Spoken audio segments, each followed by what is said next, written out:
Hello friends, स्वागत है आप सभी का हमारे YouTube channel Bihar exam special में। तो आपको इस चैनल पर बिहार दरोगा से जुड़ी हुई सभी वीडियोस मिलेंगे और आगामी जो वैकेंसी आने वाली है 1817 पोस्ट पे जो कि अभी तक नहीं आई है वो नेक्स्ट मंथ तक अगस्त तक आने की उम्मीद है। तो उसके लिए हम यहाँ पर एक टेस्ट सीरीज शुरू करने जा रहे हैं जो कि एडोटेरिया की तरफ से बिहार दरोगा के परीक्षा के लिए प्रारंभिक परीक्षा 2025 के लिए निकाला गया है। ये वॉल्यूम 2 है। वॉल्यूम 2 आज से 3-4 महीने पहले आया हुआ था। तो वॉल्यूम 2 का आज इसमें 15 मॉडल सेट प्रैक्टिस सेट दिया गया है, जिसमें से कि आज हम सेट नंबर 1 को देखेंगे। तो जितने भी लोग चैनल पर नए आए हुए हैं वीडियो को लाइक कर दीजिएगा, अगर वीडियो अच्छा लगे तो, और चैनल को सब्सक्राइब कर दीजिएगा। तो चलिए देखते हैं आज का प्रैक्टिस नंबर 1 का क्वेश्चन नंबर 1।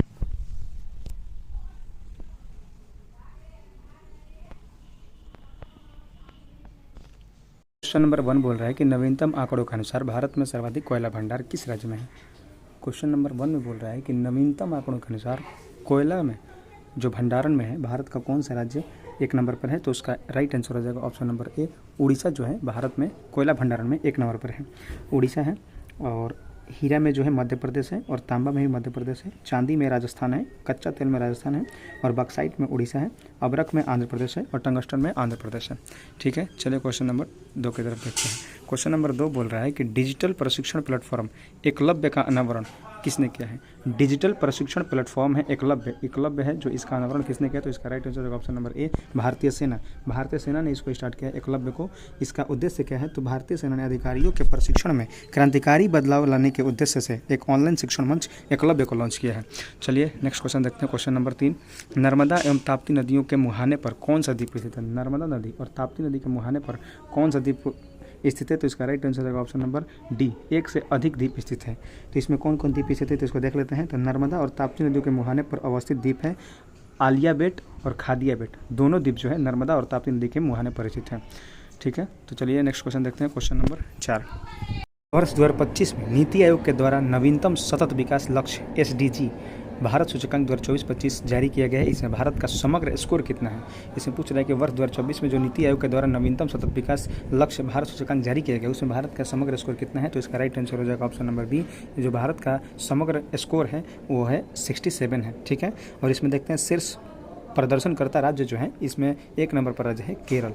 ठीक है, और बिहार का स्थान जो है सबसे निचले स्थान पर है बिहार। चलिए नेक्स्ट क्वेश्चन देखते हैं। क्वेश्चन नंबर 5, हाल ही में किस राज्य के द्वारा शिक्षित बेरोजगार युवाओं को आर्थिक सहायता प्रदान करने के लिए लाडला भाई योजना शुरू किया गया है। हाल ही में किस राज्य के द्वारा शिक्षित बेरोजगार युवाओं के लिए आर्थिक सहायता प्रदान करने के लिए लाडला भाई योजना को शुरू किया गया। तो इसका राइट आंसर हो जाएगा ऑप्शन नंबर ए, महाराष्ट्र में जो शुरू किया गया लाडला भाई योजना जो है महाराष्ट्र में शुरू किया गया है। चलिए नेक्स्ट क्वेश्चन देखते हैं। क्वेश्चन नंबर 6 कि ग्लोबल फायर पावर इंडेक्स में 2025 में भारत को कौन सा स्थान मिला है। तो इसका राइट आंसर हो जाएगा option number B, global fire power index में भारत को जो है इसका राइट आंसर मिला है 4वां स्थान मिला है, और 1 नंबर पर है अमेरिका 1 नंबर पर है। ठीक है, अमेरिका 1 नंबर पर है। चलिए नेक्स्ट क्वेश्चन देखते हैं। क्वेश्चन नंबर 7, मेजर ध्यानचंद खेल रत्न पुरस्कार 2024 में कितने खिलाड़ियों को यह पुरस्कार प्रदान किया गया है। तो इसका राइट आंसर हो जाएगा ऑप्शन नंबर 4, मेजर ध्यानचंद खेल रत्न पुरस्कार 2024 में कितने व्यक्तियों को मिला है। इसमें देख लीजिए आप लोग कि 4 खिलाड़ी किसको किसको मिला है। तो पहला नंबर पर है मनु भाकर जो कि शूटिंग के खेल में संबंधित है, दूसरा है हरमनप्रीत सिंह जो कि हॉकी खेल खेलते हैं, और 3 नंबर पर है प्रवीण कुमार जो कि पैरा एथलेटिक्स है, ऊंची कूद में है। ठीक है, जो कि 4 नंबर पर है डी गुकेश, ये शतरंज खेल खेलते हैं। ठीक है, इन चारों को मेजर ध्यानचंद पुरस्कार मिलता है। फिर से एक बार नाम सुन लीजिए, मनु भाकर शूटिंग से, हरमनप्रीत सिंह हॉकी से, प्रवीण कुमार पैरा एथलेटिक्स यानी कि ऊंची कूद से, और डी गुकेश को मिला है शतरंज के क्षेत्र में। चलिए नेक्स्ट क्वेश्चन देखते हैं। क्वेश्चन नंबर 8 कह रहा है कि भारत का पहला स्वदेशी रूप से विकसित प्रदूषण नियंत्रण पोत का नाम क्या है, जो कि अगस्त 2024 में लॉन्च किया गया है। भारत का पहला स्वदेशी रूप से विकसित प्रदूषण नियंत्रण पोत कौन सा है, जो कि अगस्त 2024 में लॉन्च किया गया। तो इसका राइट आंसर हो जाएगा ऑप्शन नंबर डी, समुद्र प्रताप जो है इसको लॉन्च किया गया अगस्त 2024 में, और यह भारत का पहला स्वदेशी रूप से विकसित प्रदूषण नियंत्रण पोत है। चलिए नेक्स्ट क्वेश्चन देखते हैं। क्वेश्चन नंबर 9, 15 अप्रैल 2025 को 23वें विधि आयोग का अध्यक्ष किसे चुना गया है। 15 अप्रैल 2025 को 23वां विधि अध्यक्ष चुना गया है, दिनेश माहेश्वरी को चुना गया। ठीक है, इसका राइट आंसर होगा option number B, Dinesh Maheshwari को चुना गया। और इससे पहले जो थे ऋतुराज अवस्थी 22वें विधि आयोग के अध्यक्ष थे ऋतुराज अवस्थी, और अभी वर्तमान में 23वें विधि आयोग के अध्यक्ष हैं दिनेश माहेश्वरी। चलिए नेक्स्ट क्वेश्चन देखते हैं। क्वेश्चन नंबर 10 की तरफ। तो क्वेश्चन नंबर 10 बोल रहा है कि किस टाइगर रिजर्व में के पास दुनिया की पहली ब्लैक टाइगर सफारी की स्थापना की जाने की योजना बनाई जा रही है। बोल रहा है क्वेश्चन कि किस टाइगर रिजर्व के पास दुनिया की पहली ब्लैक टाइगर सफारी की स्थापना की जाने की योजना बनाई जा रही है, तो इसका राइट आंसर हो जाएगा option number C, Similipal. Similipal tiger reserve जो कि उड़ीसा में है, इसमें आपका ब्लैक टाइगर सफारी की स्थापना की जा रही है।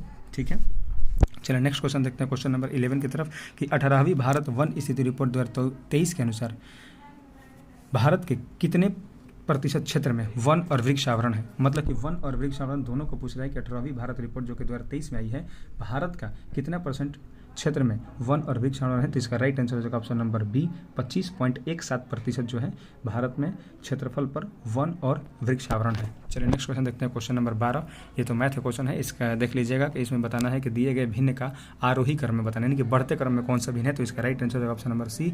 ऑप्शन नंबर सी हो जाएगा 16/19, 11/13 और 19/21, ये बढ़ते क्रम में है। चलिए नेक्स्ट क्वेश्चन देखते हैं, क्वेश्चन नंबर 13 कि एक आदेश के जरिए सभी राजनीतिक दलों के लिए संगठनिक चुनाव करना और आयकर रिटर्न भरना अनिवार्य कर दिया गया है, ऐसा आदेश किसके द्वारा जारी किया गया है। मतलब बोल रहे हैं कि एक आदेश कौन सी संस्था जारी किया है, आदेश जिसमें सभी राजनीतिक दलों के लिए संगठित चुनाव कराना और आयकर रिटर्न भरना अनिवार्य कर दिया गया है, तो इसका राइट आंसर हो जाएगा ऑप्शन नंबर सी, भारत के चुनाव आयोग ने यह आदेश जारी किया है।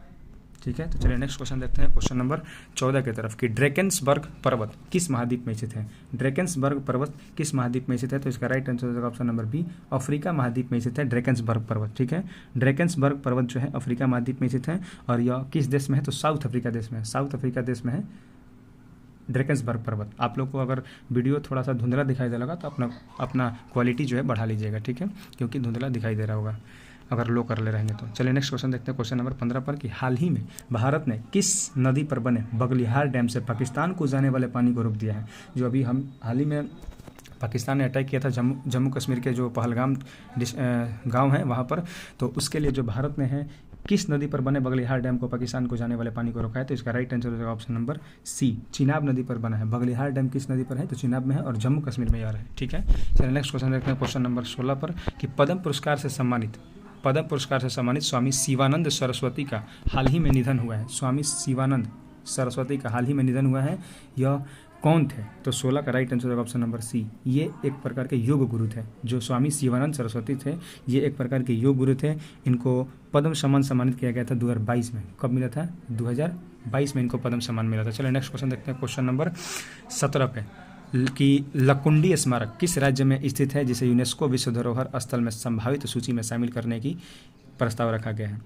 बोल रहे हैं कि लकुंडी स्मारक है जो ये किस राज्य में स्थित है, इसको यूनेस्को के विश्व धरोहर स्थलों में संभावित सूची में शामिल होने का प्रस्ताव रखा गया है, तो इसका राइट आंसर हो जाएगा ऑप्शन नंबर ए, ये लकुंडी जो स्मारक है ये कहाँ स्थित है, तो कर्नाटक राज्य में स्थित है। चलिए नेक्स्ट क्वेश्चन देखते हैं, क्वेश्चन नंबर 18। क्वेश्चन नंबर 18 बोल रहा है कि 18वीं लोकसभा अध्यक्ष ओम बिरला ने 2025-26 के कार्यकाल के लिए किसे संसदीय पराकलन समिति का अध्यक्ष चुना है। मतलब कि लोकसभा अध्यक्ष हैं ओम बिरला भी वर्तमान में है, 2025-26 के कार्यकाल के लिए पराकलन समिति का अध्यक्ष किसे नियुक्त किया गया, तो इसका राइट आंसर हो जाएगा ऑप्शन नंबर ए, संजय जायसवाल। संजय जायसवाल को वर्तमान में पराकलन समिति का अध्यक्ष चुना गया है। चलो नेक्स्ट क्वेश्चन देखते हैं, क्वेश्चन नंबर 19। स्थानीय स्तर पर छोटे नगरों में प्रशासन चलाने वाली इकाई को कहता है। स्थानीय स्तर पर छोटे नगरों में प्रशासन चलाने वाली इकाई को क्या कहता है, तो इसका राइट आंसर होगा ऑप्शन नंबर सी, नगर परिषद कहता है। छोटे स्तर पर जो चलाया जाता है उसमें नगर परिषद कहा जाता है। ठीक है, चलिए नेक्स्ट क्वेश्चन देखते हैं, क्वेश्चन नंबर 20। ग्राम पंचायत सचिव के संबंध में कौन सा कथन सत्य है। ग्राम पंचायत सचिव के बारे में बताना है, कौन सा कथन सत्य है बताना है, तो इसका राइट आंसर हो जाएगा ऑप्शन नंबर सी, इसका सही आंसर है। यह सत्य है कि उसे राज्य सरकार के द्वारा नियुक्त किया जाता है। मतलब ग्राम पंचायत सचिव को किसके द्वारा नियुक्त किया जाता है, तो राज्य सरकार के द्वारा नियुक्त किया जाता है। बाकी सारा कथन जो है गलत है, 3 नंबर सही है। ठीक है, चलो नेक्स्ट क्वेश्चन देखते हैं, क्वेश्चन नंबर 21। निम्न कथनों पर विचार कीजिए और कौन सा कथन सही है वो बताना है आपको। तो स्टेटमेंट नंबर 1 बोल रहा है कि संसद हमारे लोकतंत्र का आधार स्तंभ है। संसद हमारे लोकतंत्र का आधार स्तंभ है, यह सही है। और दूसरा कथन कह रहा है कि संसद हमें अपने मनोनीत प्रतिनिधि के माध्यम से प्रतिनिधित्व पाते हैं, इसका गलत है। मनोनीत प्रत्यक्ष थोड़ी ना होता है, यहाँ पर प्रत्यक्ष रूप से होता है, तो इसका राइट आंसर ऑप्शन नंबर ए, केवल एक सही है। ठीक है, चलो नेक्स्ट क्वेश्चन देखते हैं, क्वेश्चन नंबर 22 पर कि इंदिरा साहनी एवं अन्य बनाम भारत संघ का प्रसिद्ध मामला किस लिए प्रसिद्ध है। इंदिरा साहनी एवं अन्य बनाम भारत संघ का प्रसिद्ध मामला किस लिए प्रसिद्ध है, तो इसका राइट आंसर हो जाएगा ऑप्शन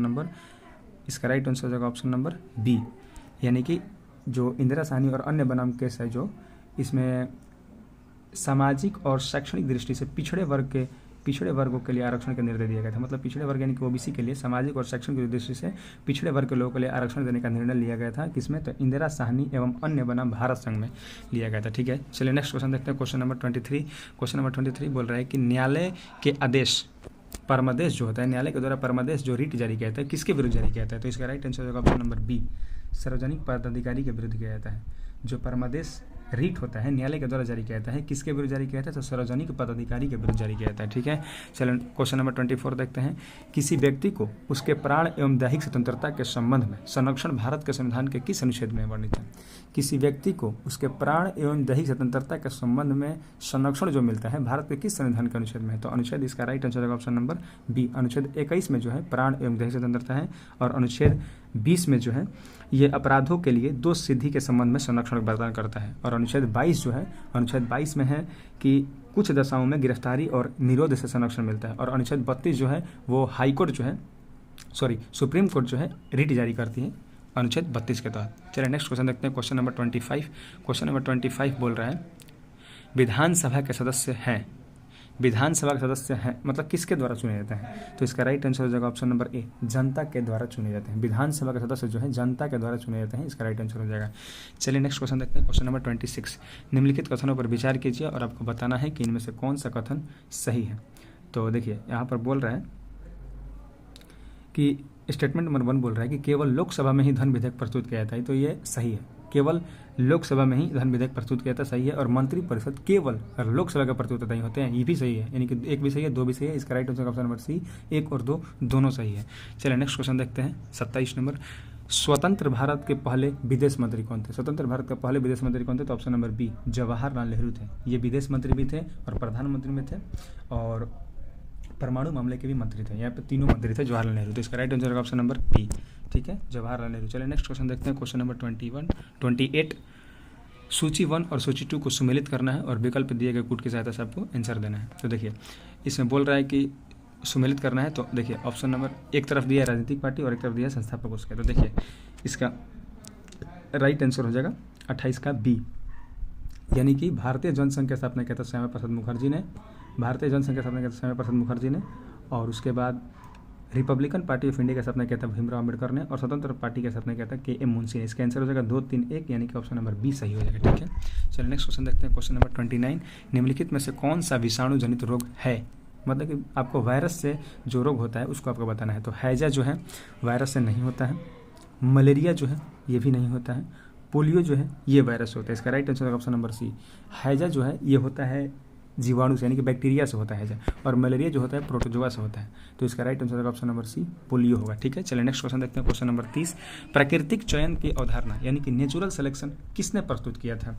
नेचुरल सिलेक्शन का सिद्धांत किसने दिया था? तो इसका राइट आंसर होगा option number B, natural selection का सिद्धांत दिया था डार्विन ने। नेचुरल सिलेक्शन का सिद्धांत किसने दिया था? डार्विन ने।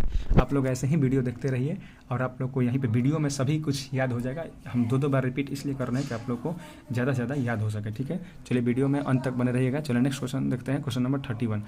मानव शरीर में निषेचन यानी कि फर्टिलाइजेशन की प्रक्रिया कहाँ होती है? मानव शरीर में निषेचन की प्रक्रिया कहाँ होती है? तो इसका राइट आंसर होगा ऑप्शन नंबर बी, डिंब वाहिनी नलिका यानी कि फैलोपियन ट्यूब में होता है। जो मानव शरीर में फर्टिलाइजेशन होता है वो फैलोपियन ट्यूब में होता है। ठीक है, चलो नेक्स्ट क्वेश्चन देखते हैं। क्वेश्चन नंबर 32 में बोल रहा है कि लैंगरहैंस दीपिकाओं में पाई जाने वाली बीटा कोशिका, लैंगरहैंस दीपिका में पाई जाने वाली बीटा कोशिका किस हार्मोन का स्राव करती है? तो देखिए लैंगरहैंस दीपिका कहाँ होती है? तो हमारे शरीर के अग्नाशय अंग में लैंगरहैंस दीपिका होती है और वहाँ पर अल्फा, बीटा, गामा 3 प्रकार की कोशिकाएं पाई जाती हैं। तो यहाँ पे पूछ रहा है कि बीटा कोशिकाएं से, तो बीटा कोशिका से यहाँ पर इंसुलिन निकलता है और अल्फा कोशिका से निकलता है ग्लूकागॉन और गामा कोशिका से निकलता है सोमैटोएस्टोटिन। ये तीनों प्रकार के हार्मोन अग्नाशय के लैंगरहैंस दीपिका से निकलती है। चलिए नेक्स्ट क्वेश्चन देखते हैं। Question number 33। पत्तियों का रंग हरा किस वर्ण के कारण होता है? पत्तियों को जो हरा रंग होता है वो किस वर्णक यानी कि पिगमेंट के कारण होता है? तो इसका राइट आंसर होगा ऑप्शन नंबर ए, पत्तियों का जो हरा रंग होता है वो क्लोरोफिल के कारण होता है। ठीक है, क्लोरोफिल के कारण पत्तियों का रंग हरा होता है। चलिए नेक्स्ट क्वेश्चन देखते हैं। क्वेश्चन नंबर 34 नंबर क्वेश्चन बोल रहा है कि जब पादप कोशिका से पानी बाहर निकल जाए तथा कोशिका झिल्ली सिकुड़कर कोशिका भित्ति से अलग हो जाए तब क्या होता है। यहाँ पे बोल रहे हैं कि जो पादप कोशिका की पानी होता है वह बाहर निकल जाता है पादप कोशिका से, तथा कोशिका की जो कोशिका झिल्ली होती है सिकुड़कर कोशिका भित्ति से अलग हो जाती है, तो यह क्या कहलाता है। तो इसका राइट आंसर होगा ऑप्शन नंबर सी, यानी कि जीव द्रव्य कुंचन होता है, यानी कि प्लाज्मोलिसिस होता है इसका। जो पादप कोशिका होती है, जब अगर पानी बाहर निकल जाएगा तो इसका प्लाज्मोलिसिस हो जाता है। ठीक है, चलिए क्वेश्चन नंबर 35 देखते हैं। 35 में यहाँ पर आपको मिलान करने के लिए बोला है, सूची 1 सूची 2 दिया है। ठीक है, चलो देखिए यहाँ पर बोल रहे हैं कि किस प्रकार का शैवाल है। तो देखिए क्लोरोफाइसी जो है हरा शैवाल है, क्लोरोफाइसी हरा शैवाल है, और रोडोफाइसी लाल शैवाल है, और फियोफाइसी जो होगा वो भूरा शैवाल होगा, और ब्रायोफाइसी लिवर बर्ट होगा। यानी कि इसका राइट हो जाएगा 2 3 1 4, 2 3 1 4, यानी कि बी नंबर होगा। एक बार फिर से देख लीजिए, क्लोरोफाइसी हरा शैवाल को बोला जाता है, रोडोफाइसी लाल शैवाल। देखिए रोडो से रेड याद रखिए लाल शैवाल, और क्लोरो से क्लोरोफिल जो होता है हरा शैवाल, तो हरा शैवाल हो जाएगा। फियोफाइसी भूरा होगा, और ब्रायोफाइट जो होगा लिवर बर्ट होगा। ठीक है, चलिए नेक्स्ट क्वेश्चन देखते हैं, क्वेश्चन नंबर 36। किसी तरंग के 2 उत्तरोत्तर श्रृंग अथवा 2 उत्तरोत्तर गर्त के बीच की दूरी को क्या कहते हैं। मतलब कि किसी तरंग है जो कि ऐसे जाती है, तरंग ऐसे जाती है 2 तरंग, इसका 2 श्रृंग हो गया और ये 2 गर्त हो गया, इन दोनों के बीच की दूरी को क्या कहता है। तो इसको तरंग दैर्घ्य कहता है, यानी कि लेमडा कहता है। लेमडा सूचित कहता है तरंग दैर्घ्य को। इसका right answer option number B, तरंग दैर्घ्य इसका राइट आंसर। ठीक है, चलिए नेक्स्ट क्वेश्चन देखते हैं, क्वेश्चन नंबर 37। जिस विलयन में कोई पदार्थ एक सीमा के बाद और अधिक न घोला जा सके, ऐसे विलयन को निम्नलिखित में से क्या कहता है। मतलब कि एक ऐसा विलयन है जिसमें कि किसी पदार्थ को और अधिक मात्रा में नहीं घोला जा सकता है, तो ऐसे विलयन को क्या कहते हैं। तो इसका right answer option number C, अगर उसमें नहीं घोला जा सकता है तो संतृप्त विलयन होगा। सॉरी, ऑप्शन नंबर ए होगा संतृप्त विलयन, इसका राइट आंसर हो जाएगा, जो कि संतृप्त है, यानी कि उसमें अब और नहीं पदार्थ की मात्रा घुलाई जा सकती है, यानी कि वो संतृप्त है। यानी कि चलिए नेक्स्ट क्वेश्चन देखते हैं कि नंबर 38 बोल रहा है कि 2 परमाणुओं को समस्थानिक कहा जाता है। क्यों आपको बताना है कि समस्थानिक कहा जाता है। इसका right answer option number B A, कि उनकी परमाणु संख्या समान होती है परंतु द्रव्यमान संख्या भिन्न भिन्न होती है। परमाणु संख्या समान होगी तो समस्थानिक कहा जाएगा, और अगर द्रव्यमान संख्या समान रहेगा तो उसको कहा जाएगा समभारी कहा जाएगा। ठीक है, आइसोटोप समस्थानिक को कहा जाता है और आइसोबार कहा जाता है समभारी को। ठीक है, चलिए नेक्स्ट क्वेश्चन देखते हैं, क्वेश्चन नंबर 39। निम्नलिखित में से सर्वाधिक और न्यूनतम अभिक्रियाशीलता वाला युग्म कौन सा है। सर्वाधिक और न्यूनतम अभिक्रियाशीलता वाला वर्ग कौन है। तो इसका राइट आंसर हो जाएगा ऑप्शन नंबर डी, पोटेशियम और गोल्ड। सबसे अभिक्रियाशील धातु है पोटेशियम, और सबसे अभिक्रियाशील कम जो होता है वो गोल्ड यानी कि सोना का होता है। इसका राइट हो जाएगा ऑप्शन नंबर डी। चलिए नेक्स्ट क्वेश्चन देखते हैं, क्वेश्चन नंबर 40। आवर्त सारणी में लिथियम से सीजियम की ओर जाने पर क्षार धातुओं का घनत्व तो क्या होता है। मतलब कम होता है कि बढ़ता है कि अपरिवर्तित होता है, ये आपको बताना है कि आवर्त सारणी में लिथियम से सीजियम की ओर जाने पर धातुओं का घनत्व पर क्या प्रभाव पड़ेगा। तो इसका right answer option number B, घनत्व जो है बढ़ता है, धातुओं का घनत्व जो है लिथियम से सीजियम की ओर मतलब कि नीचे की ओर जाने पर बढ़ता है। ठीक है, चलिए नेक्स्ट क्वेश्चन देखते हैं, क्वेश्चन नंबर 41। क्वेश्चन नंबर 41 बोल रहा है कि स्थिर आयतन पर किसी निश्चित मात्रा वाली गैस का दाब उसके परम ताप के समानुपाती होता है, तो यह निम्नलिखित में से कौन सा नियम है। मतलब आयतन इसमें स्थिर रख रहा है, तो इसका राइट आंसर होगा ऑप्शन नंबर सी, गैलुसाक का नियम होता है। ठीक है, अगर वही ताप नियम, ताप कहेगा कि स्थिर है, स्थिर तापमान, यहाँ पर स्थिर आयतन है तो इसका राइट आंसर गैलुसाक, लेकिन स्थिर ताप कहेगा तो बॉयल हो जाएगा, और स्थिर दाब कहेगा तो चार्ल्स का नियम होगा। चलिए नेक्स्ट क्वेश्चन देख रहे हैं कि क्वेश्चन नंबर 42 कि न्यूटन की गति का दूसरा नियम क्या कह रहा है। तो इसका राइट आंसर हो जाएगा ऑप्शन नंबर डी, न्यूटन का जो दूसरा नियम है यह समझने में सहायता करता है कि बल वस्तुओं की गति को किस प्रकार प्रभावित करता है। जो बल होता है वस्तु की गति को किस प्रकार प्रभावित करता है, न्यूटन के दूसरा नियम से प्रभावित होता है। चलिए नेक्स्ट क्वेश्चन देखते हैं, क्वेश्चन नंबर 43। बैरोमीटर दिया है और इसके बारे में बताना है कौन सा कथन सही है कौन सा कथन गलत है। तो देखिए यहाँ पर 1 और 4 जो है सही है, यानी कि वायुमंडलीय दाब मापने हेतु प्रयुक्त कहता है। बैरोमीटर का प्रयोग क्यों कहता है, तो वायुमंडलीय दाब को मापने के लिए कहता है, और ऊंचाई ज्ञात करने में नहीं, ऊंचाई ज्ञात करने में तो दूसरा कोई कहता है। ठीक है, और द्रव का घनत्व मापने में भी नहीं कहता है। मौसम के पूर्वानुमान हेतु किया जाता है। ठीक है, यानी कि बैरोमीटर का जो प्रयोग है वायुमंडलीय दाब मापने में कहता है और मौसम के पूर्वानुमान हेतु किया जाता है। तो इसका right answer option number C, 1 और 4 जो है इसका राइट आंसर हो जाएगा। ठीक है, चलिए नेक्स्ट क्वेश्चन देखते हैं, क्वेश्चन नंबर 44। प्रतिध्वनि किसके कारण सुनाई देती है। तो प्रतिध्वनि जो है ध्वनि तरंगों के परावर्तन के कारण सुनाई देती है। प्रतिध्वनि जो है ध्वनि तरंगों के परावर्तन के कारण सुनाई देती है, तो इसका राइट आंसर होगा ऑप्शन नंबर सी।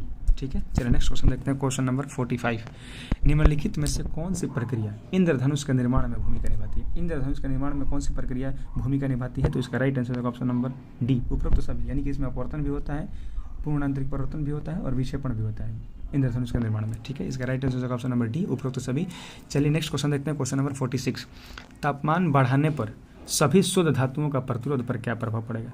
मतलब इसमें बोल रहा है कि अगर तापमान हम बढ़ा दे रहे हैं तो जितने भी शुद्ध धातु हैं उसका प्रतिरोध पर क्या पड़ता है, तापमान बढ़ाने पर धातुओं का प्रतिरोध जो होता है वो बढ़ जाता है। इसका राइट आंसर का ऑप्शन नंबर डी, प्रतिरोध बढ़ जाता है। ठीक है, चलो नेक्स्ट क्वेश्चन देखते हैं, क्वेश्चन नंबर 47 कि पानी का हिमांक बिंदु कितना है, मतलब कि पानी जो है बर्फ बनेगा कितना डिग्री फ़ारेनहाइट में पूछा है कि कितना डिग्री फ़ारेनहाइट पर। तो इसका राइट आंसर का option number D, 32 degree Fahrenheit पर जो पानी है वो बर्फ में बन जाएगा, और डिग्री सेल्सियस से पूछेगा तो 0 डिग्री सेल्सियस पर ये जो है बर्फ में बदलता है। चलो नेक्स्ट क्वेश्चन देखते हैं कि किलाउला ज्वालामुखी किस द्वीप पर स्थित है। किलाउला ज्वालामुखी जो है किस द्वीप पर स्थित है, तो इसका राइट आंसर होगा ऑप्शन नंबर सी, हवाई द्वीप पर स्थित है। किलाउआ ज्वालामुखी जो है हवाई द्वीप पर स्थित है, और हवाई द्वीप जो है इस पर यूएसए का अधिकार है, संयुक्त राज्य अमेरिका का अधिकार है। चलिए नेक्स्ट क्वेश्चन देखते हैं, क्वेश्चन नंबर 49 1934 में किसके नेतृत्व में कांग्रेस सोशलिस्ट पार्टी की स्थापना की गई थी। 1934 ईस्वी में कांग्रेस सोशलिस्ट पार्टी की स्थापना किसके नेतृत्व में की गई थी, तो इसका राइट आंसर होगा ऑप्शन नंबर सी, आचार्य नरेंद्र देव और जयप्रकाश नारायण। कांग्रेस सोशलिस्ट पार्टी की स्थापना किसने किया था, तो आचार्य नरेंद्र देव और जयप्रकाश नारायण ने किया था। चलिए नेक्स्ट क्वेश्चन देखते हैं, क्वेश्चन नंबर 50 कि निम्नलिखित में से कौन सा 1857 की क्रांति का अग्रगामी था।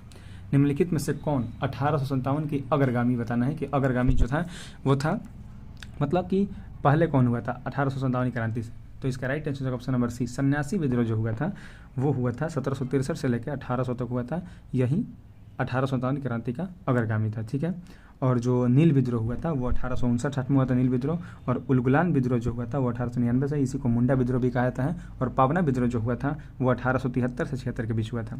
तो ये सभी जो तीनों हैं, नील विद्रोह, उलगुलान विद्रोह और पावना विद्रोह, ये 1857 की क्रांति के बाद में हुआ था। लेकिन अप्रगामी पूछ रहा है, अग्रगामी तो सन्यासी विद्रोह इसका राइट आंसर हो जाएगा, क्योंकि ये 1857 की क्रांति से पहले हुआ था। चलिए नेक्स्ट क्वेश्चन देखते हैं, क्वेश्चन नंबर 51 में देखिए यहाँ पर दिया है कि सूची 1 को सूची 2 से मिलान करिए और नीचे दिए गए कूट की सहायता से इसका सही विकल्प चुनिए। चलिए नेक्स्ट देखते हैं, मिलान करते हैं। सोम प्रकाश का प्रकाशन किसने किया था, तो सोम प्रकाश का प्रकाशन किया था ईश्वर चंद्र विद्यासागर ने। सोम प्रकाश का प्रकाशन किया था ईश्वर चंद्र विद्यासागर ने, और इंडियन मिरर का प्रकाशन किया था देवेंद्र नाथ टैगोर ने। इंडियन मिरर देवेंद्र नाथ टैगोर ने किया था, और युगांतर का किया था वरेंद्र कुमार घोष ने।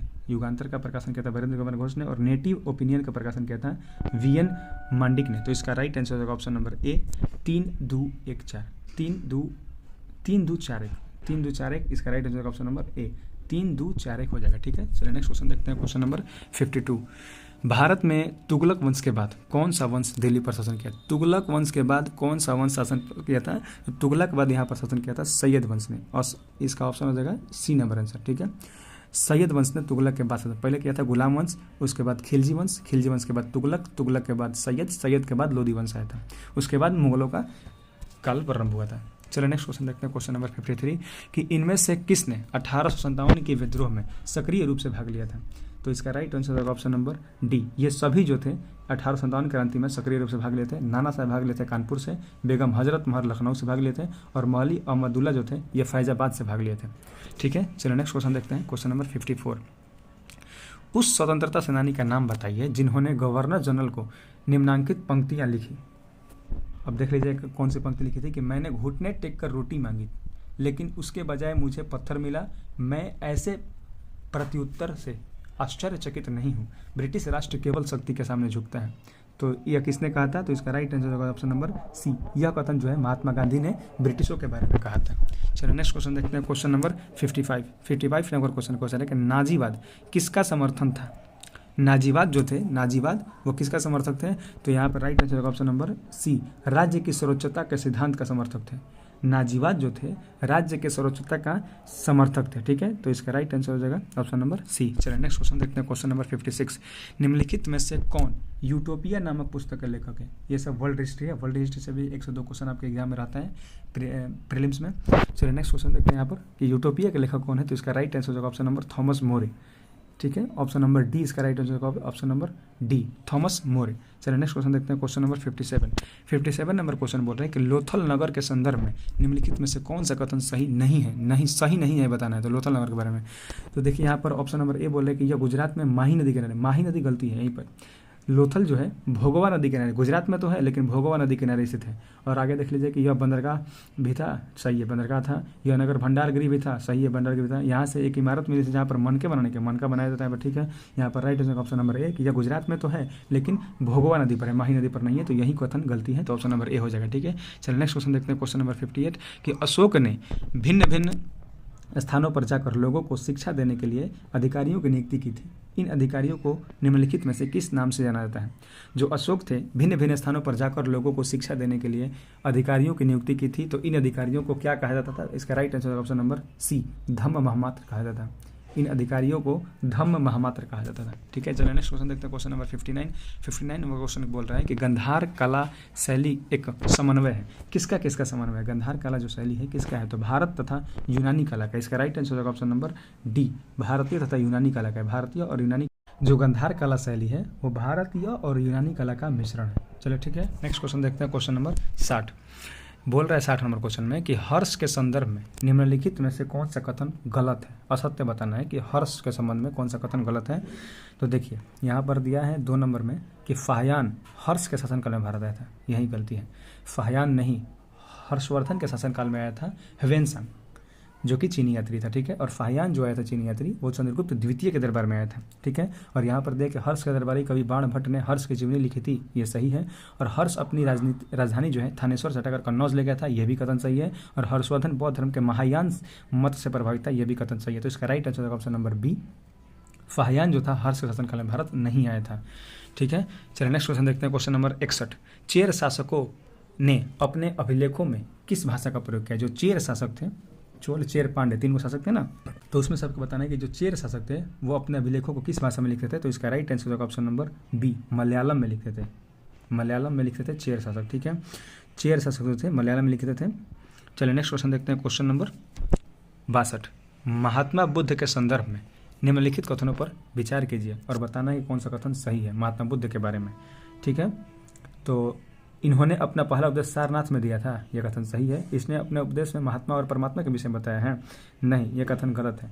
और 3 नंबर कहते हैं इन्होंने दुख के निवृत्ति के लिए अष्टांगिक मार्ग का वर्णन किया था, ठीक है। यानी कि इसका right answer option number C, 1 और 3 इसका सही आंसर है। तो चलिए नेक्स्ट क्वेश्चन देखते हैं। क्वेश्चन नंबर 63 क्वेश्चन में बोल रहा है कि जनगणना 2011 के अनुसार भारत के निम्नलिखित में से किस केंद्र शासित प्रदेश का लिंगानुपात सर्वाधिक था? जो भारत में जनगणना हुई थी 2011 में, उसमें बताना है कि भारत के किस केंद्र शासित प्रदेश का लिंगानुपात जो है सर्वाधिक था। तो लिंगानुपात सर्वाधिक किसका था? तो इसका राइट आंसर होगा ऑप्शन नंबर ए, पुदुचेरी जो है वो इसका जो लिंग अनुपात है वो सबसे ज़्यादा था 2011 की जनगणना के अनुसार। चलिए नेक्स्ट क्वेश्चन देखते हैं। क्वेश्चन नंबर 64 कि भारत और अमेरिका के बीच होने वाले संयुक्त सैन्य अभ्यास युद्धाभ्यास 2024 जो है आयोजन कहाँ हुआ था? जो भारत और अमेरिका के बीच युद्धाभ्यास हुआ था वो कहाँ हुआ था? तो इसका right answer option number C, Rajasthan में इसका आयोजन किया गया था। चलिए नेक्स्ट क्वेश्चन देखते हैं। क्वेश्चन नंबर 65 कि किस वायुदा पेटी को अश्व अक्षांश के नाम से जाना जाता है? किस वायुदा पेटी को अश्व अक्षांश के नाम से जाना जाता है? तो इसका right answer option number D, 30 से 35 डिग्री नॉर्थ और साउथ, यानी कि 30 से 35 डिग्री उत्तर में और 30 से 35 डिग्री दक्षिण में वायुदा पेटी पाई जाती है। ठीक है, जिसे अक्ष अक्षांश कहा था, अश्व अक्षांश कहा था। ठीक है, इसका राइट आंसर जाएगा ऑप्शन नंबर डी। चलिए नेक्स्ट क्वेश्चन देखते हैं। क्वेश्चन नंबर 66 असत्य कथन पर विचार करना है कि असत्य कथन कौन है इनमें से। तो चलिए विचार करते हैं। सिंधु नदी जम्मू कश्मीर से होकर प्रवाहित होती है, नहीं। सिंधु नदी जो है लद्दाख से होकर प्रभावित होती है। श्योक नदी झेलम की सहायक नदी है, नहीं। श्योक नदी जो है सिंधु की सहायक नदी है, यह भी कथन गलत है। झेलम जो है इसमें 3 नंबर में कह रहा है कि झेलम जो है सिंधु की सबसे बड़ी सहायक नदी है, तो इसका गलत है। सिंधु जो है सिंधु की सबसे बड़ी सहायक नदी है चिनाब। ठीक है, झेलम नहीं है, तो इसका right answer option number D, सभी कथन असत्य हैं। ठीक है, चलिए नेक्स्ट क्वेश्चन देखते हैं। क्वेश्चन नंबर 67 हाल ही में किसने खेलो इंडिया यूथ गेम्स में 7वें संस्करण का उद्घाटन किया है? मतलब खेलो इंडिया यूथ गेम्स के 7वें संस्करण का आयोजन किसने किया है, मतलब उद्घाटन किसने किया है? तो इसका राइट आंसर हो जाएगा ऑप्शन नंबर सी, प्रधानमंत्री नरेंद्र मोदी ने इसका उद्घाटन किया है। और यह खेलो इंडिया यूथ गेम्स कहाँ हुआ है? तो इसका आयोजन जो हुआ है बिहार में हुआ है। ठीक है, क्वेश्चन नंबर 68 में मिलान करने के लिए दिया गया है, तो चलिए मिलान करते हैं कि नर्मदा नदी जो है पर कौन सा बांध स्थित है? तो ओंकारेश्वर बांध जो है नर्मदा नदी पर है। ओंकारेश्वर बांध जो है नर्मदा नदी पर स्थित है। ठीक है, और 2 नंबर में चंबल नदी पर, चंबल नदी पर कौन सा बांध है? तो चंबल नदी पर बांध है राणा प्रताप सागर। राणा प्रताप सागर बांध किस नदी पर है? तो चंबल नदी पर है। 3 नंबर में कृष्णा नदी बोल रहे हैं, कृष्णा नदी पर कौन सा है? तो नागार्जुन सागर जो बांध है वो कृष्णा नदी पर है। ठीक है, और कावेरी बांध पर है मैटूर बांध। तो इसका राइट आंसर ऑप्शन नंबर 4, 2, 1, 3। तो 4, 2, 1, 3 में देखिए कौन में है? तो 4, 2, 1, 3 आपका right answer option number D, 4, 2, 1, 3 होगा। ठीक है, चलिए नेक्स्ट क्वेश्चन देखते हैं। क्वेश्चन नंबर 69 यहाँ पर देखिए बोल रहा है कि Mg2+ आयन में इलेक्ट्रॉनिक विनाश क्या होगा? तो Mg2+ यहाँ पर यानी कि मैग्नीशियम जो है, मैग्नीशियम का परमाणु संख्या होता है 12, जिसमें से कि 2+ है, यानी कि 2 अपना इलेक्ट्रॉन जो है त्याग कर चुका है, तो इसका हो जाएगा Mg10 हो जाएगा। ठीक है, तो इसका इलेक्ट्रॉनिक विनाश होगा ऑप्शन नंबर सी, 2 और 8। 2 प्लस है, अगर 2 प्लस नहीं रहता तो इसका राइट आंसर ऑप्शन नंबर ए होता है, यानी कि 2 8 2 होता है। लेकिन अगर 2 इलेक्ट्रॉन दे दिया है तो अब 2 इलेक्ट्रॉन उसको नहीं लिखेंगे, 2 और 8 इसका right answer option number C. चलिए नेक्स्ट क्वेश्चन देखते हैं, क्वेश्चन नंबर 70। निम्नलिखित में से कौन सा बंदरगाह तमिलनाडु के तट पर स्थित नहीं है? आपको बताना है कि तमिलनाडु के तट पर स्थित कौन सा बंदरगाह नहीं है। देखिए नागपट्टनम तमिलनाडु में है, तूतीकोरिन तमिलनाडु में है और एन्नौर भी तमिलनाडु में है, लेकिन जो मछलीपट्टनम है ये तमिलनाडु में नहीं है। मछलीपट्टनम जो है यह आंध्र प्रदेश में स्थित है। चलिए नेक्स्ट क्वेश्चन देखते हैं, क्वेश्चन नंबर 71 क्वेश्चन में बोल रहा है कि निम्नलिखित में से जनजाति और राज्य की कौन सी जोड़ी सही सुमेलित नहीं है। तो देखिए आपको बताना है कि जनजाति है वो किस राज्य में निवास करती है, इस कौन सा कथन गलत है। देखिए भील जो है गुजरात में निवास करती है, यह कथन सही है। गद्दी जनजाति जो है हिमाचल प्रदेश में निवास करती है, ये भी सही है। और टोडा जनजाति जो है नीलगिरी क्षेत्र में रहती है तमिलनाडु में, तो ये भी कथन सही है। और वासी जनजाति जो है केरल में न होकर वासी जनजाति जो है लक्षद्वीप में निवास करती है, तो इसका right answer option number D. वासी जो है केरल, यह कथन गलत है, वासी जो है लक्षद्वीप में निवास करती है। चलिए नेक्स्ट क्वेश्चन देखते हैं, क्वेश्चन नंबर 72 कि विश्व में कॉफ़ी का सर्वाधिक उत्पादन कहाँ होता है? विश्व में कॉफ़ी का सर्वाधिक उत्पादन कहाँ होता है? तो इसका right answer option number B, Brazil जो है कॉफ़ी का सर्वाधिक उत्पादन होता है ब्राज़ील में। ठीक है, चलिए नेक्स्ट क्वेश्चन देखते हैं, क्वेश्चन नंबर 73 कि ताल की मिट्टी किस फसल के लिए उपयुक्त होती है? ताल की मिट्टी किस फसल के लिए उपयुक्त होती है? तो इसका right answer option number B, rabi फसल के लिए। ताल की जो मिट्टी होती है वो रबी फसल के लिए महत्वपूर्ण होती है। चलिए नेक्स्ट क्वेश्चन देखते हैं, क्वेश्चन नंबर 74 बताना है कि असंगत जोड़े की पहचान कीजिए। असंगत जोड़ा कौन सा है? उदयपुर वन्यजीव अभयारण्य पश्चिम चंपारण में है, सही है। बरेला वन्यजीव अभयारण्य वैशाली में है, ये भी सही है। वाल्मीकि वन्यजीव अभयारण्य पूर्वी चंपारण में न होकर यह पश्चिमी चंपारण में है। और भीमबांध जो है वन्यजीव अभयारण्य मुंगेर में है, ये भी कथन सही है, इनकी इसका right answer option number C. Valmiki जो है यही गलत है, इसका राइट आंसर का पूर्वी चंपारण नहीं पश्चिमी चंपारण होगा। चलो नेक्स्ट क्वेश्चन देखते हैं, क्वेश्चन नंबर 75 उत्तर पश्चिमी भारत में सर्दियों के दिनों में होने वाली वर्षा का संबंध किस मानसून या विक्षोभ से है? मतलब कि उत्तर पश्चिम भारत में जो सर्दी के यानी कि जाड़े के दिनों में जो वर्षा होती है वो किससे होती है? तो इसका राइट आंसर होगा ऑप्शन नंबर सी, पश्चिमी विक्षोभ से होती है। जो भूमध्य सागर से हवा आती है उसी को पश्चिमी विक्षोभ कहा जाता है, और वो काला सागर और कैस्पियन सागर से पानी इकट्ठा करके यहाँ पर भारत के उत्तरी पश्चिमी इलाकों में जैसे कि पंजाब, हरियाणा, दिल्ली के आसपास के क्षेत्र में वर्षा कराती है। तो इसका राइट आंसर होगा ऑप्शन नंबर सी, पश्चिमी विक्षोभ। चलिए नेक्स्ट क्वेश्चन देखते हैं, क्वेश्चन नंबर 76 कि कौन सा वैश्विक सम्मेलन ग्रीन हाउस गैस उत्सर्जन में कमी के लिए आयोजित वैश्विक समझौते की दिशा में पहला कदम था? ये क्वेश्चन बोल रहा है कि जो कौन सा वैश्विक सम्मेलन है जो कि ग्रीन हाउस गैस उत्सर्जन में कमी के लिए आयोजित किया गया था? तो इसका राइट आंसर होगा ऑप्शन नंबर सी, रियो जो 1992 में हुआ था, रियो डी जेनेरियो ब्राज़ील में हुआ था, इसको पृथ्वी सम्मेलन के नाम से भी जाना जाता है। इसी में पहली बार ग्रीन हाउस गैसों के उत्सर्जन में कमी के लिए समझौता किया गया था। चलिए नेक्स्ट क्वेश्चन देखते हैं, क्वेश्चन नंबर 77 नंबर क्वेश्चन बोल रहा है कि यदि श्रम पूंजी से सस्ता है तो अधिक श्रम प्रधान विधियों का प्रयोग होगा, और यदि श्रम की अपेक्षा पूंजी सस्ती है तो उत्पादन में अधिक पूंजी प्रधान विधियों का प्रयोग होगा।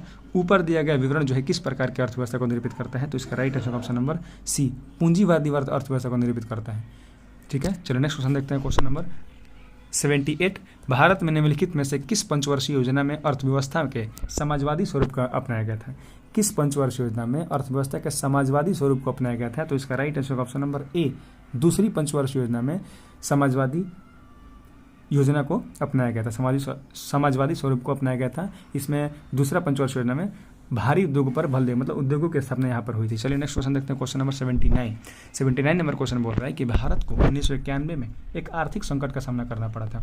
निम्नलिखित में से कौन सा उस संकट का प्रमुख कारण था? जो 1991 ईस्वी में भारत में आर्थिक संकट आया था उसका मुख्य कारण क्या था? तो इसका राइट आंसर होगा ऑप्शन नंबर बी, बाहरी ऋण का उच्च स्तर। मतलब कि भारत जो है बाहर से बहुत ज़्यादा ऋण ले लिया था, यानी कि लोन ले चुका था, तो इसलिए यहाँ पर भारत में 1991 में आर्थिक संकट आया हुआ था। चलिए नेक्स्ट क्वेश्चन देखते हैं, क्वेश्चन नंबर 80 बाजार का नियम किस अर्थशास्त्री ने दिया था? बाजार का नियम किस अर्थशास्त्री ने दिया था? तो इसका right answer option number D, JB से, यानी कि जॉर्ज बर्नार्ड शॉ जो थे अर्थशास्त्री थे, ये बाजार का नियम प्रतिपादित किए थे। चलिए नेक्स्ट क्वेश्चन देखते हैं, क्वेश्चन नंबर 81 डेयरी आर्थिक गतिविधि के किस क्षेत्र में आती है? जो डेयरी होता है वो आर्थिक गतिविधि किस क्षेत्र में आता है? तो प्राथमिक, द्वितीय, तृतीय बताना है, तो इसका right answer option number B, प्राथमिक क्षेत्र में आता है। डेयरी जो है प्राथमिक क्षेत्र में आता है। पशुपालन संबंधित है तो ये प्राथमिक क्षेत्र में आएगा, कृषि और पशुपालन प्राथमिक क्षेत्र में आता है।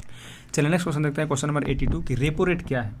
तो रेपो रेट भी आपको बताना है, तो इसका right answer option number C कि रेपो रेट वह दर है जिस पर RBI धन की कमी की स्थिति में वाणिज्यिक बैंकों को अल्पकालीन ऋण देती है उसे रेपो रेट कहा जाता है। ठीक है, तो इसका right answer option number C. चलिए नेक्स्ट क्वेश्चन देखते हैं, क्वेश्चन नंबर 83।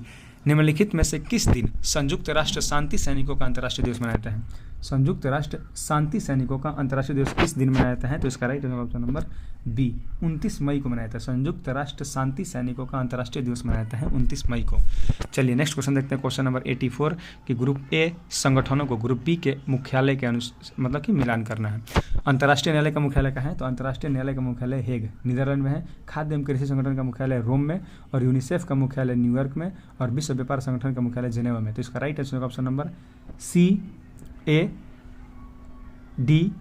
CADB। तो चलिए देखते हैं 84 में कौन सा मैच कर रहा है। CADB। तो इसका right answer option number A. इसका right option number A CADB। चलिए नेक्स्ट क्वेश्चन देखते हैं, क्वेश्चन नंबर 85। नए संसद भवन के प्रमुख वास्तुकार कौन थे? जो नया संसद भवन बना है उसके प्रमुख वास्तुकार कौन थे? तो इसका right option number B Bimal Patel जो थे इसके मुख्य वास्तुकार थे। चलिए नेक्स्ट क्वेश्चन देखते हैं, गैबोन देश की राजधानी कहाँ है? तो गैबोन देश की राजधानी है लिब्रेविले। गैबोन देश की राजधानी जो है लिब्रेविले है। गैबोन देश की राजधानी जो है, और बंजुल जो है गाम्बिया की राजधानी है। गाम्बिया की राजधानी है बंजुल, और गैबोन की राजधानी है लिब्रेविले। ठीक है, और ब्राज़ाविले कांगो की राजधानी है।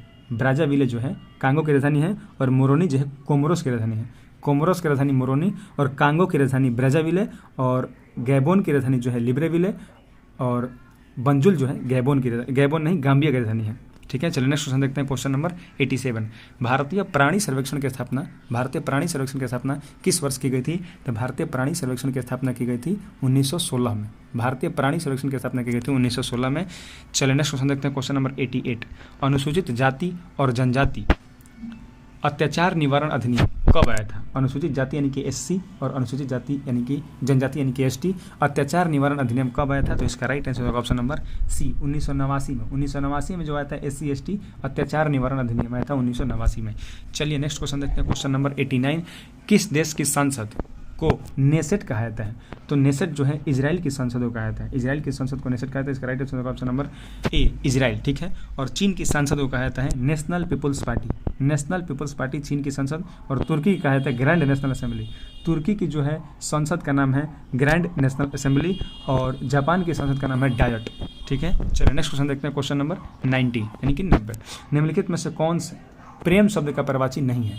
प्रेम जो शब्द है इसका पर्यायवाची कौन सा नहीं है? तो इसका राइट ऑप्शन नंबर डी घृणा मतलब होता है नफरत, यानी कि ये विलोम शब्द हो जाएगा, पर्यायवाची शब्द नहीं है। तो पर्यायवाची शब्द कौन कौन है? तो प्रणय है, प्रीति है, और अनुराग जो है प्रेम शब्द का पर्यायवाची शब्द। चलिए नेक्स्ट क्वेश्चन देखते हैं, 91 नंबर। जो कम बोलता है उसके लिए उपयुक्त शब्द कौन सा है? जो कम बोलता है उसे मितभाषी कहा जाता है। ठीक है, और मृदुभाषी जो होगा, जो मधुर बोलता है उसे मृदुभाषी कहा जाता है। जो मधुर बोलता है उसे मृदुभाषी, जो कम बोलता है उसे मितभाषी कहा जाता है। चलिए नेक्स्ट क्वेश्चन देखते हैं कि भर पेट 92 नंबर क्वेश्चन बोल रहा है कि भर पेट में कौन सा समास है? भर पेट में समास है अव्ययी भाव। इसका right answer option number A अव्ययी भाव समास है भर पेट में, जिसमें उपसर्ग की बात है जैसे कि अ, आ, अति, सम, भार, नी, नीर, यथा, ये सब जो आएगा इसमें अव्ययी भाव समास होता है। और जो संख्या की बात करेगा वो द्विगु समास हो जाएगा। और द्वंद्व जिसमें कि एक जाति का बोध हो या विलोम शब्द का बोध हो, जैसे कि माता पिता, घर घर घर घर। ठीक है, और कर्मधार में विशेषण विशेषण की बात होगी तो कर्मधारय समास कहा जाता है। चलिए नेक्स्ट क्वेश्चन देखते हैं, क्वेश्चन नंबर 93 इंग्लिश का है कि change active voice to passive voice. Active से आपको पैसिव बदलना है। तो देखिए बोल रहा है क्वेश्चन नंबर में कि it is time to ring the bell, इसको पैसिव बदलना है। तो इसका right answer option number D it is time for the bell to be rung. ठीक है, इसका पैसिव बदलेंगे तो it is time for the bell to be rung हो जाएगा। ठीक है, चलो नेक्स्ट क्वेश्चन देखते हैं, क्वेश्चन नंबर 94 नंबर क्वेश्चन बोल रहा है कि fill in the blanks with the suitable option. Catherine says that she blank है, fill in the blanks in love before. तो इसका right answer option number A कि Catherine says that she had never been in love before. ठीक है, चलिए next question देखते हैं, question number 95 one nation one student card का नाम क्या है? One nation one student card का नाम क्या है? तो इसका राइट आंसर होगा ऑप्शन नंबर ए यानी कि अपार आईडी जो है इसका नाम है। वन नेशन वन स्टूडेंट का नाम है अपार। चलिए नेक्स्ट क्वेश्चन देखते हैं, क्वेश्चन नंबर 96 ये सब मैथ का क्वेश्चन है। 96 नंबर क्वेश्चन में यहाँ पर मैथ आपको दिया है। तो रामू के पास 200 खिलौने हैं, उसने दिवाकर को 10%, ममता को 20% और 1 खिलौना करण को दे दिया। तो वितरण के बाद रामू के पास कितने खिलौने बच गए हैं? तो इसका राइट आंसर होगा ऑप्शन नंबर डी, 120 खिलौने जो है रामू के पास बचेंगे इतने वितरण करने के बाद। चलिए नेक्स्ट क्वेश्चन देखते हैं, क्वेश्चन नंबर 97 की ए किसी कार्य को x दिनों में कर सकता है, बी उसी कार्य को 3x दिनों में कर सकता है और दोनों एक साथ कार्य को पूरा करने में 12 दिन का समय लेते हैं। तो x का मान बताना है आपको। तो इसका राइट आंसर होगा ऑप्शन नंबर डी, 16 दिन जो है इसका राइट आंसर होगा। चलिए नेक्स्ट क्वेश्चन देखते हैं, क्वेश्चन नंबर 98, 5 11 वाट का चिन्ह है, 55 117 यानी कि लुप्त भैया आपको सीरीज बताना है कि वाट के स्थान पर आपको क्या होगा। तो इसका राइट आंसर होगा ऑप्शन नंबर सी, यानी कि 25 जो है इसका राइट आंसर होगा। चलिए नेक्स्ट क्वेश्चन देखते हैं, क्वेश्चन नंबर 99। क्वेश्चन नंबर 99 भी मैथ का है। दो संख्याओं के एलसीएम और एचसीएफ का योग जो है और अंतर क्रमशः 592 और 518 दिया है। तो यदि संख्याओं का योग 296 है तो संख्याएं आपको बताना है। तो इसका राइट आंसर होगा ऑप्शन नंबर ए, 111 और 185 जो है संख्याएं हो जाएगी। आप लोग ये मैथ को बना लीजिएगा, सभी लोगों से बन जाएगा, इजी रहता है मैथ, उतना हार्ड नहीं रहता है। चलिए नेक्स्ट क्वेश्चन देखते हैं, क्वेश्चन नंबर 100 कि एक फोटो की ओर संकेत करते हुए राम ने कहा कि उसकी माता की एकमात्र संतान मेरे पिता की एकमात्र पुत्र है। राम किसके फोटो की ओर संकेत कर रहा है, यही आपको बताना है। तो इसका राइट होगा ऑप्शन नंबर ए, स्वयं के फोटो की इशारा कर रहा है राम। ठीक है, चलिए आप लोग का सेट जो है 1 नंबर सेट कंप्लीट हो चुका है और डेली ऐसे ही एक सेट आएगा। कल जो है सेट नंबर 2 आएगा। तो आप लोग वीडियो को ज़्यादा से ज़्यादा शेयर कीजिए और आप लोग जो है अपना दरोगा में एक सीट फिक्स करना चाहते हैं तो ये वीडियो सीरीज आपके लिए बहुत लाभदायक होगी और आपको बहुत ही हेल्पफुल होगी। तो आप लोग वीडियो को शेयर कीजिएगा, लाइक कीजिएगा और चैनल को सब्सक्राइब करके रखिएगा ताकि आप लोग को वीडियो जो है आप लोग तक पहुंच सके। चलिए मिलते हैं नेक्स्ट वीडियो में आप लोग के साथ सेट नंबर 2 के साथ। चलिए धन्यवाद।